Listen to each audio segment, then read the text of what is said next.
মুমিন বান্দার বৈশিষ্ট্য হচ্ছে দুঃখ কষ্ট বেদনা জ্বালা এগুলোতে সে আপসেট হয় না, সে হাল ছেড়ে দেয় না, সে ভরসা রাখে একজনের উপর, চিল্লায় বলতে হবে তিনি কে?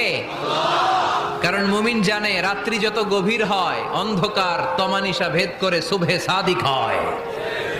মুমিন জানে গর্ভবতী নারীর পেটের ব্যথা যেই দিন বাড়তে থাকে ওই দিনই নতুন মেহমান আগমনের সময় ঘনাতে থাকে। মুমিন জানে তার জীবনে দুঃখ কষ্ট বিপদ যত বাড়তে থাকে সুখের দিন কাছে আসতে থাকে। এজন্য মুমিনের হারাবার কিছু নেই।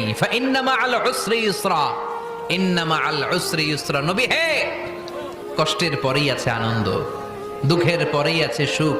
আপনি সমস্যায় পড়েছেন, ওই সমস্যার সমাধানও আছে না নাই? এই পৃথিবীতে এমন কোন সমস্যা আছে যেটা সমাধান নাই? কথা বলেন। সমস্যা তৈরি করেছে কে? আবার সমাধানও দিয়েছে কে?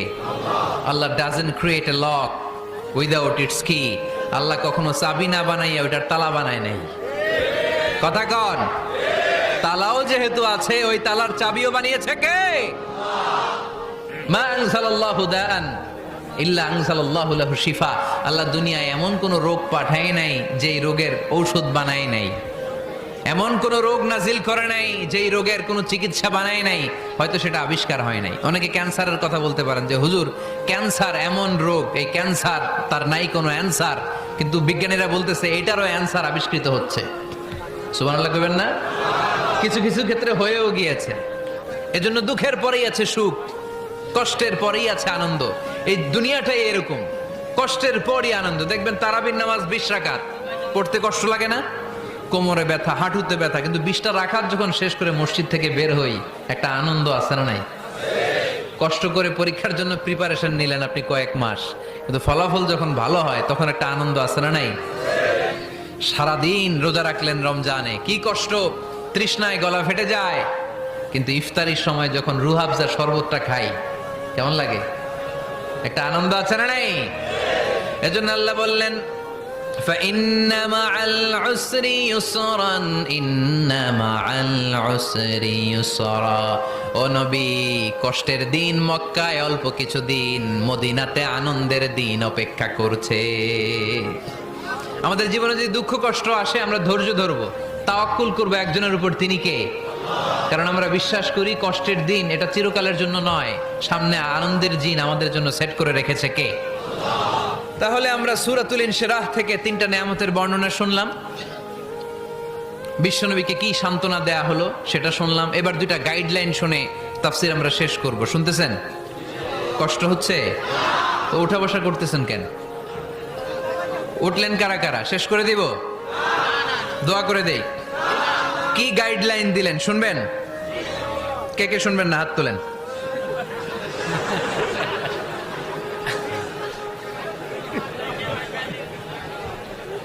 কষ্ট হইতেছে? গরম লাগতেছে না? আমিও ঘামতেছি আপনাদের সাথে সাথে। অনেক গ্যাদারিং হয়ে গেছে। আসেন আল্লাহর নামে 3টা তাকবীর দেই, তারপর কোন 2টা গাইডলাইন তিনি বিশ্বনবীকে দিলেন ওই নির্দেশনা বাণীটুকু শুনে আজকে আমরা বিদায় নেব। আওয়াজ করে পড়তে হবে লিল্লাহে তাকবীর, লিল্লাহে তাকবীর, লিল্লাহে তাকবীর। গাইডলাইন নাম্বার 1, ফাইদা ফারাগতা ফানসাব।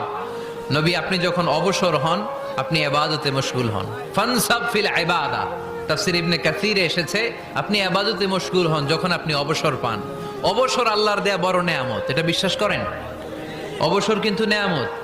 আমরা অনেকেই অবসর সময়কে কাজে লাগাই না, কিন্তু অবসর চলে যাওয়ার পরে যখন ব্যস্ত হয়ে পড়ি তখন বলি হায় রে অবসরটা যদি কাজে লাগাইতাম। পরীক্ষার পরে 3 মাস ছুটি ছিল, এই 3 মাস অবসরে যদি পড়তাম তাইলেই তো আজকে ভার্সিটিতে চান্স পেয়ে যেতাম, ঠিক কি না?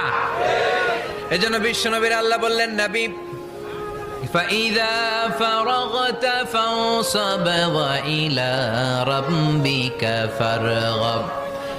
মাদানী জীবনে, মাক্কি জীবনে, দাওয়াতি কার্যক্রমের পরে, রাষ্ট্রীয় কার্যক্রমের পরে যখনই আপনি অবসর পাবেন তখনই আপনি ইবাদত করেন, তখনই বেশি বেশি আল্লাহর কাছে দোয়া করে। দোয়াটা খুব শক্তিশালী, কিন্তু আমরা অনেকে জানি না কি করে দোয়া করতে হয়। সিনসিয়ার দোয়া ইজ লাইক এ মিসাইল। আপনারা প্রায় পত্রিকায় শুনবেন আমেরিকা অমুক দেশে মিসাইল হামলা করেছে, শুনছেন? মিসাইল হামলা এমন হামলা কত সেন্টিমিটার বেগে যে কোন জায়গায় অ্যাটাক করবে, যেখানে মারার কথা ওখানে পড়বে। ঠিক দোয়াটা হচ্ছে মিসাইলের মতো। আপনি যদি দোয়ার মতো দোয়া করতে জানেন, ওই দোয়াটাও জায়গা মতো যে ভেদ করবে। চিল্লা এখন ঠিক কিনা? কিন্তু আমরা দোয়া করতে জানি না, কি করে দোয়া করতে হয় এটা জানি না। বিশ্বনবীকে আল্লাহ বললেন, নবী ফাইদা ফারাগতা ফানসাব, যখন আপনি অবসর হবেন তখন আপনি দোয়া করেন, আল্লাহর কাছে চান। বেশি বেশি চাইলে খুশি হয় কে? তার মানে প্রথম ঘোষণা হলো ফাইদা ফারাগতা ফানসাব। প্রথম নির্দেশনা হলো, নবী যখনই আপনি অবসর পাবেন ইবাদত করবেন এবং দোয়া করবেন, বেশি বেশি আল্লাহর কাছে চাইবেন। 2 নাম্বার দিক নির্দেশনা হলো ওয়া ইলা রাব্বিকা ফারগাব, সব সময় আপনি আপনার আল্লাহর দিকে মনোনিবেশ করবেন। বিপদে পড়লে ডাকবো কারে? আমাদের অসুস্থতাকে সুস্থতায় পরিণত করে দিতে পারে কে?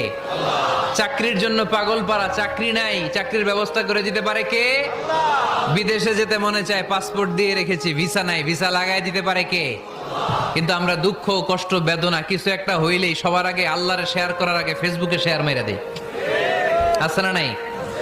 আপনাদের ফেসবুক অ্যাকাউন্ট আছে নাকি? কার কার আছে দেখি?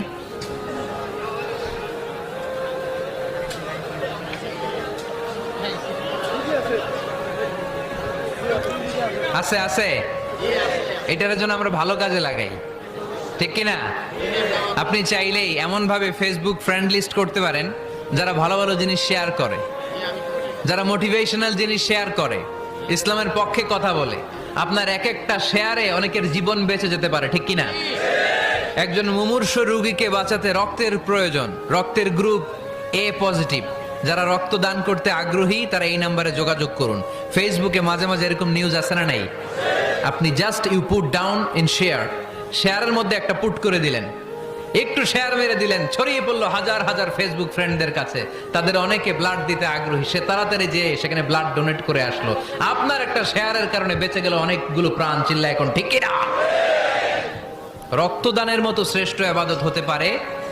আমরা মনে করি শুধু জিকিরি ইবাদত, আমরা মনে করি শুধু নামাজি ইবাদত। রক্তদান, এক ব্যাগ রক্ত থেকে অনেক মানুষকে বাঁচানো যায়। এর মধ্যে আছে হিমোগ্লোবিন, এর মধ্যে আছে প্লাটিলেট, আছে প্লাজমা। রক্তে একটা উপাদান আছে প্লাজমা, নাম শুনছেন? আগুনে পোড়া রোগীকে বাঁচাতে এই প্লাজমা লাগে। হসপিটালের বার্ন ইউনিটে যেয়ে দেখবেন মানুষ কিভাবে চিল্লায়।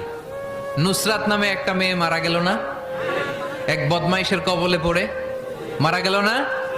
তাকে আগুন জ্বালিয়ে দেয়া হয়েছিল তার গায়ে, তার প্লাজমা গুলো জ্বলে গিয়েছিল। আগুনে পোড়া রোগীর যে কি কষ্ট, একটু দেখার জন্য হসপিটালের বার্ন ইউনিটে যাবেন, দেখবেন যে কি কষ্টে আছে তারা। এই প্লাজমা গুলোকে অনেক সেন্টিগ্রেড তাপমাত্রা নামিয়ে ঠান্ডা করে দেহে পুশ করা হয়। আপনার এক ব্যাগ রক্ত থেকে প্লাজমা আলাদা করা হবে, প্লেটলেটস আলাদা করা হবে, হিমোগ্লোবিন আলাদা করা হবে, শ্বেতকণিকা, লোহিত কণিকা আলাদা করে অনেকগুলো মানুষ বেঁচে যাবে।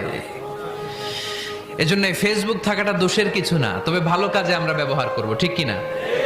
আপনার ফেসবুক শেয়ারিং আপনার জান্নাতি বানাতে পারে, আর আপনার ফেসবুক শেয়ারিং আপনার জাহান্নামের লাকড়ি বানাতে পারে। চিল্লায় বলেন ঠিক কিনা? So the decision is yours. সিদ্ধান্ত আপনাকে নিতে হবে, আপনি কিভাবে করবেন। যে কোনো বিপদে ওয়া ইলা রাব্বিকা ফারগাব, কোনো দিকে মনোনিবেশ না করে কার দিকে মনোনিবেশ করব? যে কোনো বিপদ আপদ ফেসবুকে শেয়ার করার আগে শেয়ার করব কার কাছে? আমাদের যার যা লাগে আল্লাহ সবও যদি দিয়ে দেয়, আল্লাহর ধনভাণ্ডারের 1 ইঞ্চিও কমবে? হাদিসে কুদসিতে আল্লাহ বললেন, লাউ আন্না আউওয়ালাকুম ওয়া আখিরাকুম ওয়া ইনসাকুম ওয়া জিন্নাকুম, পৃথিবীর সব জিন, পৃথিবীর সব মানুষ বিশাল মরুভূমিতে দাঁড়িয়ে যদি আমার কাছে চাইতে শুরু করে, আল্লাহ এটা দাও, ওটা দাও, ওটা দাও, আমি আল্লাহ তোমাদের সব চাহিদাও যদি মিটিয়ে দেই, আমি আল্লাহর ধনভাণ্ডারের 1 ইঞ্চিও কমবে না। এজন্য চাইবো কার কাছে? বিপদে আপদে ভরসা করব কার কাছে? আর অবসরগুলোকে কাজে লাগানোর দরকার আছে না নাই? স্বাবলম্বী হওয়ার চেষ্টা করার দরকার আছে না নাই? ফাইন্নামা আল উসরি ইউসরা, ইন্নামা আল উসরি ইউসরা। নবী হে, কষ্টের পরেই আছে সুখ, দুঃখের পরেই আছে আনন্দ। সব সময় মানুষের সময় একরকম কাটে না। এজন্য আমরা তাওয়াক্কুল করতে চাই একজনের উপর, তিনি কে? যখন তোমার মন খারাপ হয় তুমি সূরা ইনশিরাহ তেলাওয়াত করো, কেননা সূরা ইনশিরাহর ভেতরে আল্লাহ এমন মোটিভেশনাল কথা রেখে দিয়েছেন, এমন ইন্সপায়ারেশন রেখে দিয়েছেন, আপনি পড়লেই আপনার হৃদয়টা শীতল হয়ে যাবে। এই সূরাটাকে আমরা 3 ভাগে ভাগ করব। এই সূরার প্রথম 4 আয়াতে আল্লাহ তাআলা বিশ্বনবীর প্রতি কি নেয়ামত দিয়েছেন সেটার বর্ণনা করেছেন। প্রথম 4 আয়াতে নেয়ামতের বর্ণনা, তারপরের 2 আয়াতে বিশ্বনবীকে দিয়েছেন সান্ত্বনা, আর শেষ 2 আয়াতে দিয়েছেন দিক নির্দেশনা। খেয়াল করে শুনেন, প্রথম 4 আয়াতে তিনি দিয়েছেন নেয়ামতের বর্ণনা, পরের 2 আয়াতে তিনি দিয়েছেন আমার প্রিয় নবীকে সান্ত্বনা, আর শেষ 2 আয়াতে তিনি বিশ্বনবীকে দিয়েছেন নির্দেশনা। দেখি মনে রাখতে পেরেছেন কিনা? প্রথম 4 আয়াতে নেয়ামতের বর্ণনা, পরের 2 আয়াতে সান্ত্বনা, শেষ 2 আয়াতে দিক নির্দেশনা। তার মানে